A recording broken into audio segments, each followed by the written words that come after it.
I am Dr. Ramkumar, consultant in intensive care, working in Columbia Hospital's Whitefield.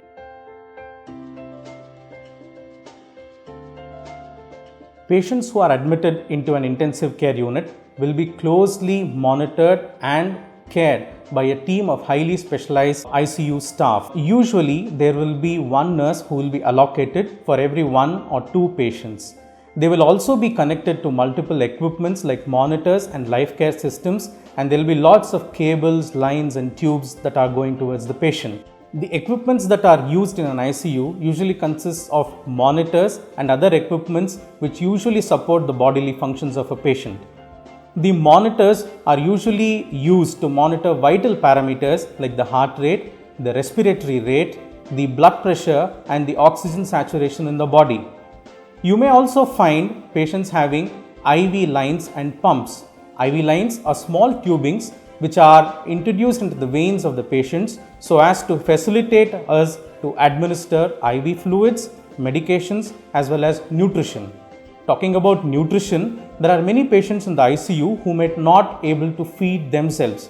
So, in order to facilitate the nutrition process, a feeding tube might be in place which can be placed either through the nose or for patients requiring it for a longer time, there may be a small cut in their abdomen and a feeding tube might be placed directly into their intestines.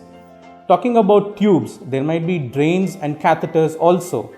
Drains are small tubes which are placed where there is a lot of fluid collection or blood collection so as to facilitate their drainage out of the body cavities.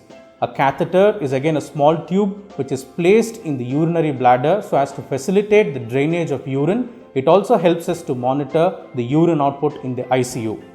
Talking about other equipments, we have equipment such as the ventilators and the dialyzers. Ventilators helps in assisting the breathing of a patient, and let's talk about it in detail a little while later. While dialyzers are equipments which help in removal of waste products and water from the blood. This is especially important in patients with renal failure whose kidneys need a replacement therapy, and dialyzers are used for that. All the equipments in the ICU have alarms, and these alarms let the ICU staff know of any change in the patient conditions. But all alarms do not signify an emergency situation as such. Some of the patients in the ICU may look drowsy because of the medications which are administered for them to keep them calm.